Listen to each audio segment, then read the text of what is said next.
Hello, नमस्कार साथियों, स्वागत है आप सभी का ए वाईफाई ऑनलाइन क्लासेज में। दोस्तों, आज की इस वीडियो में हम जीके से संबंधित क्वेश्चन आपके लिए करेंगे जो आपके सभी एग्जाम के लिए इंपॉर्टेंट हैं। तो आप वीडियो को शुरू से लेकर अंत तक जरूर देखें।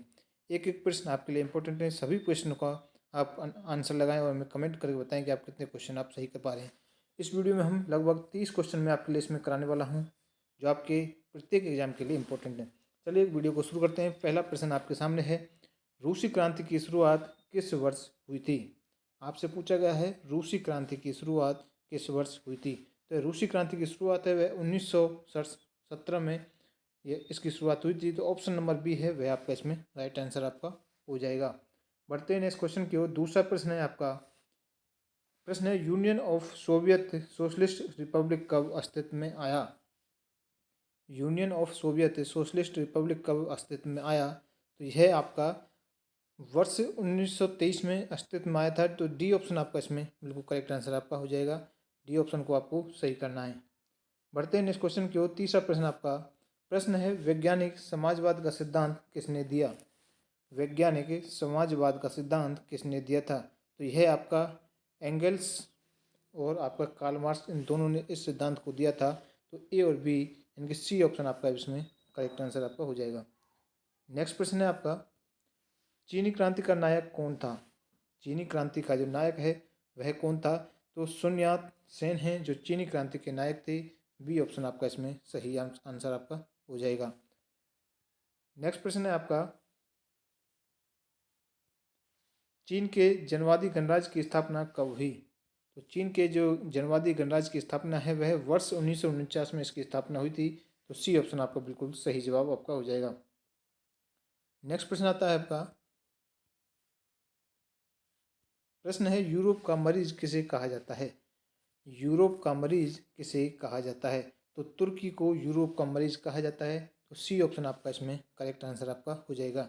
बढ़ते हैं नेक्स्ट क्वेश्चन की ओर। सातवां प्रश्न है, प्रश्न है फासिज्म का जन्मदाता किसे माना जाता है? फासिज्म का जन्मदाता किसे माना जाता है? तो मुसोलिनी को फासिज्म का जन्मदाता माना जाता है। ऑप्शन नंबर ए आपका बिल्कुल राइट आंसर आपका हो जाएगा। नेक्स्ट प्रश्न है आठवां प्रश्न आपका, प्रश्न है निम्नलिखित में से किस व्यक्ति ने एक राष्ट्र एक नेता का नारा दिया था? तो एक राष्ट्र एक नेता का नारा किस व्यक्ति ने दिया था? तो यह हिटलर के द्वारा इसे दिया गया था, एक राष्ट्र एक नेता का नारा।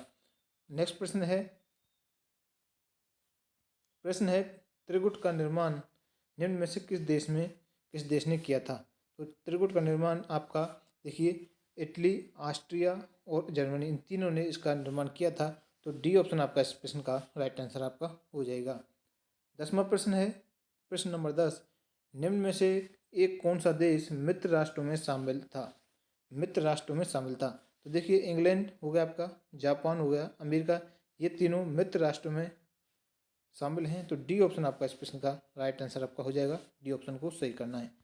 नेक्स्ट प्रश्न आता है आपका, प्रश्न है फ्रांस की क्रांति की शुरुआत किस वर्ष हुई थी? तो फ्रांस की क्रांति की शुरुआत सन 1789 ईस्वी में हुई थी। सी ऑप्शन आपका सही हो जाएगा।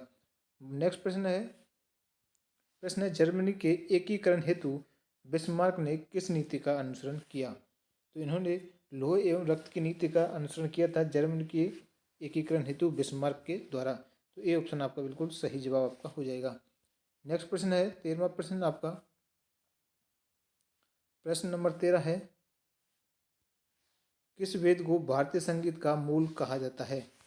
किस वेद को भारतीय संगीत का मूल कहा जाता है? तो सामवेद को भारतीय संगीत का मूल कहा जाता है। तो डी ऑप्शन आपका सही जवाब आपका हो जाएगा। नेक्स्ट प्रश्न है, महात्मा बुद्ध को किस स्थान पर महापरिनिर्वाण प्राप्त हुआ था? तो परिनिर्वाण प्राप्त हुआ था वह कुशीनगर में महात्मा बुद्ध को प्राप्त किया गया था। तो कुशीनगर उस स्थान का नाम हो जाएगा। डी ऑप्शन सही होगा। 15वां प्रश्न, भगवान बुद्ध ने अपना पहला उपदेश कहाँ दिया था? जो उन्होंने फर्स्ट उपदेश अपना दिया था भगवान बुद्ध ने, वह सारनाथ के अंतर्गत दिया था। तो डी ऑप्शन आपका इसमें सही जवाब आपका हो जाएगा। नेक्स्ट प्रश्न है 16वां प्रश्न, बुद्ध का जन्म कहाँ हुआ था? तो बुद्ध का जन्म आपका लुम्बिनी ग्राम में हुआ था। ये ऑप्शन आपका इसमें प्रश्न का सही जवाब हो जाएगा। नेक्स्ट प्रश्न आता है 17वां प्रश्न, प्रश्न है जैन धर्म की पहली संगीत संगति कहाँ हुई थी? जैन धर्म की पहली संगति कहाँ हुई थी? तो यह पाटलिपुत्र में हुई थी। बी ऑप्शन इस प्रश्न का राइट आंसर आपका हो जाएगा। 18वां प्रश्न है, रांची का स्तूप किसने बनवाया? जो रांची का स्तूप है वह आपका सम्राट अशोक के द्वारा बनवाया गया था। तो बी ऑप्शन आपका बिल्कुल सही जवाब आपका हो जाएगा। 19वां प्रश्न, भारत का नेपोलियन किसे कहा जाता है? तो भारत का नेपोलियन किसे कहते हैं? समुद्रगुप्त को भारत का नेपोलियन कहा जाता है। तो सी ऑप्शन आपका सही हो जाएगा। 20वां प्रश्न आपका प्रश्न है, हड़प्पा नगर की खोज किसने की थी? जो हड़प्पा नगर है इसकी खोज किसने की थी? तो है दयाराम साहनी के द्वारा इसकी खोज की गई थी। बी ऑप्शन बिल्कुल सही जवाब हो जाएगा। 21वां प्रश्न है, विश्व में नवजागरण की शुरुआत किस देश में हुई? तो विश्व में नवजागरण की जो शुरुआत है वह इटली में हुई थी। ए ऑप्शन आपका सही जवाब हो जाएगा। 22वां प्रश्न है, यूरोप में धर्म सुधार आंदोलन की शुरुआत किसके प्रयासों से हुई? यूरोप में धर्म सुधार आंदोलन की शुरुआत है वह मार्टिन लूथर के प्रयासों के द्वारा इसमें शुरुआत हुई थी। तो डी ऑप्शन आपका सही हो जाएगा। नेक्स्ट प्रश्न है, तुम मुझे खून दो मैं तुम्हें आज़ादी दूंगा किसका नारा था? तुम मुझे खून दो मैं तुम्हें आज़ादी दूंगा, यह किसका नारा था? तो यह आपका सुभाष चंद्र बोस का नारा था। बी ऑप्शन आपका सही हो जाएगा। नेक्स्ट प्रश्न है, करो या मरो का नारा किसने दिया? तो यह आपका करो या मरो का नारा महात्मा गांधी के द्वारा दिया गया था। बी ऑप्शन आपका सही हो जाएगा। नेक्स्ट प्रश्न है, दिल्ली चलो का नारा किसने दिया था? तो दिल्ली चलो का नारा यह आपका सुभाष चंद्र बोस के द्वारा इसे दिया गया था, दिल्ली चलो का नारा। नेक्स्ट प्रश्न आता है, प्रश्न है, इनकलाब जिंदाबाद का नारा किसने दिया था? तो यह नारा आपका भगत सिंह के द्वारा दिया गया था। इनकलाब जिंदाबाद भगत सिंह के द्वारा दिया गया था। 27वां प्रश्न है, ओणम त्योहार किस राज्य में मनाया जाता है? तो यह आपका ओणम त्योहार है जो आपके केरल राज्य के अंतर्गत मनाया जाता है। तो सी ऑप्शन आपका सही हो जाएगा। नेक्स्ट प्रश्न है 28वां प्रश्न है, द्वितीय विश्व युद्ध के दौरान अमेरिका ने किस शहर पर परमाणु बम गिराया था?